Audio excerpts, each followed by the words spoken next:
transactions happen. So consumption, I am assuming what you are saying is the total value of transaction total tax collected divided by total value of transaction. So that is something one can calculate historically. For the future, as I said, we expect a lot of effects of buoyancy, compliance, consumer behavior. So this number is going to be obviously something which we'll get to as we reach there. 238.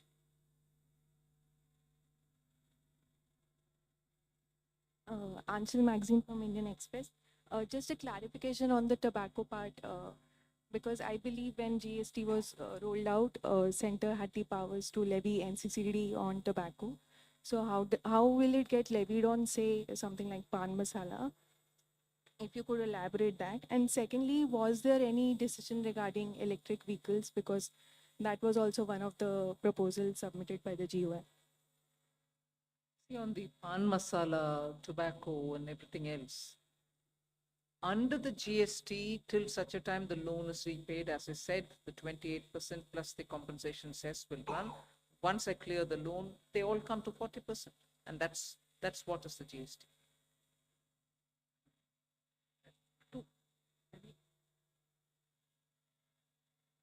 EV remains at where it was. Yes, it remains at where it was, 5. 214. चूंकि अभी काफ़ी खबर चल रही थी कि जो 2500 जो अभी ब्रांडेड 1000 रुपये से ऊपर का जो शर्ट एंड फुटवेयर्स है, मैं राजीव हूँ सर, दैनिक जागरण से, तो उस पर उसको 2500 उसकी सीमा की जा रही थी। जो 2500 से ऊपर है उनको उन पे ज़्यादा टैक्स लगेगा, तो ऐसा कुछ हुआ या अब सब पे जो भी फुटवेयर और गारमेंट्स होंगे 1000 रुपये से ऊपर के भी, उन पे भी सिर्फ 5% ही लगेगा? इस पे कुछ फैसला हुआ? नंबर 1। नंबर 2 सर कि small car, mid size car, तो क्या इसमें 1200 सीसी से ऊपर वाले सभी कार पे 40% लगेगा?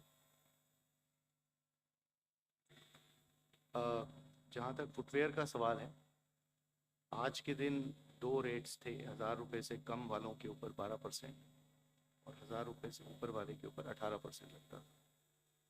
तो जो चेंज किए गए हैं, जैसे आपको ज्ञात है कि मैडम ने पहले बताया कि 12% का रेट अभी नहीं है। तो 2 रेट जो अभी हैं वो 5 और 18 के हैं। 5% पे जो 2500 से कम वाली वस्तु है, वाले फुटवेयर हैं, और 18% पे जो 2500 से ऊपर वाली वस्तु है। आपका दूसरा सवाल किस चीज़ से?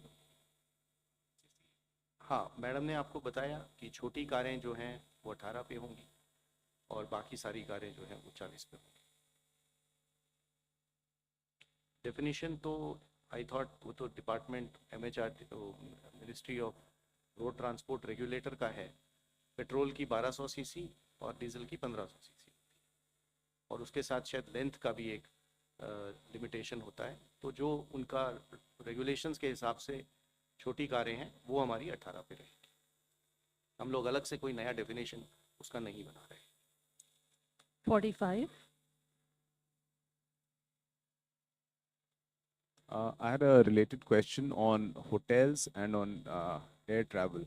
Again, there were 2 classifications there. So, and I suppose, I think all these would be in the detailed press release that you'd be issuing, but if you could just help us. 269. Thank you, ma'am. This is Girish from Mint. Ma'am, some states had suggested that there could be a new duty imposed on items on the 28%, which will move to 40%. Has that been considered? And secondly, ma'am, there is no cess applicable on high-end cars, which has moved to 40%. Right, ma'am? It's an item has moved to 40%. There's nothing more to be added, because the maximum rate which you can levy on a car on any item is 40%. And in the 40% category, we put all the tobacco and tobacco related sin goods and super luxury items only. Number 3.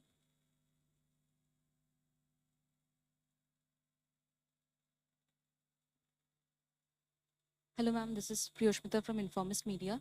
Ma'am, first I wanted a clarification. Are we still looking at discontinuing compensation cess around November? As in, is that the timeline we are following to repay the loans? And secondly, states had pitched for some kind of a mechanism to compensate them after the rate changes are effective because of the revenue loss. So has there been any discussion, and is the center looking at something on those lines? Thank you. I think I've mentioned it clearly, till such a time that the loans don't get repaid, we will continue with the 28% items and the compensation cess collection over it, particularly only those items which I read out, tobacco-related products, and they will continue till such a time I repay the loan, which is the council has authorized the finance minister to stop that collection the moment the loan is repaid. I cannot speculate on the time now whether it is October or November, but it'll be well within, I think, this calendar year. Number 2.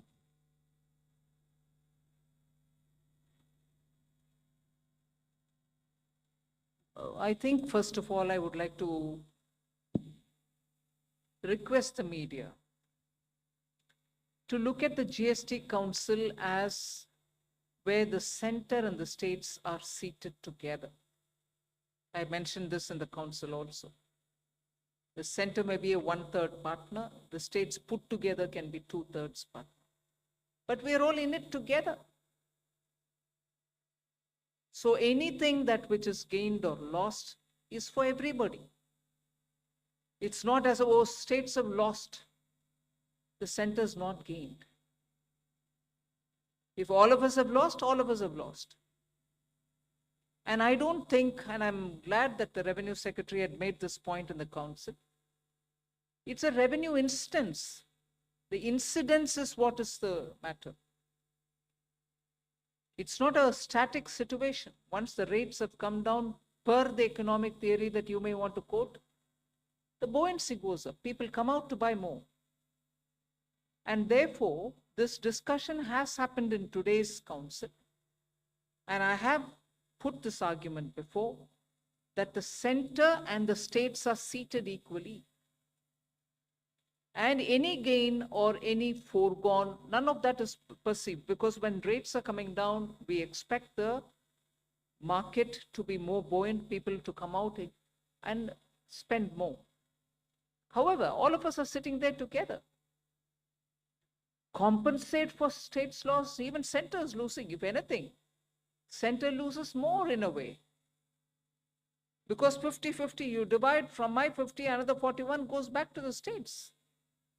So I want the media, particularly those who are covering the economy, finance ministry, to understand in the GST Council, the center and the states are together in it. Nobody is a donor and nobody is a donee within the GST Council. Number 2. Pallavi from. Can I just supplement, because this issue has come from many. So our earlier request was, there are two parts to this issue, and I just request the indulgence of the media also on this. This repeated use of the word called revenue loss. So obviously somebody has lost to somebody or something to that effect. Kindly understand, this is a tax rationalization exercise which is resulting in reduction of rates of taxes to be paid, let us say, by a common man. Rates paid by on food, on health, on agricultural implements, on labor-oriented sectors like job work. I'm not very sure whether loss is the right interpretation of government saying that we have given money to a consumer. It is the economy that we are talking about. Both of them are there. After all, the money which government will not collect as tax is going to be remaining in the pockets of that consumer who will end up using it. So my request is this terminology loss, because it presents the impression differently from, and which is why I had requested, there is a revenue implication naturally. So the second part to this understanding is that revenue implication is a dynamic number, because it will depend on how response happens. Mathematically, one can calculate that can only be done on historical data. But that historical data may not end up to be true, because we do expect behavior of consumer changing, buoyancy factors changing, compliance improving, and this has been the historical reality. You would remember that after compensation cess went away, the buoyancies really went up of GST. So we do expect things to move in the positive direction. We have done our numbers and we believe it is fiscally sustainable. The number that I told you is based on 23-24, and even with projections and expectation on other things turning in the positive side, which we are hearing both from the consumers as well as from the industry, we expect this exercise to be fiscally sustainable. Okay, I'm Pallavi from CNN News 18. Ma'am, two things over here. There were 8 states which actually said that we want something called the state level GST on products like alcohol, petrol, and real estate. Was this even discussed at the GST meeting today? And second is that they are all talking, I'm sorry to use that word, but revenue loss. 15,000 crore revenue loss is what Siddaramaiah said. I know there are states like Karnataka and Kerala who insisted on that, and I think that is why your meeting was delayed. How do you want to actually address that? Because many of them are also facing problems like they're talking about floods.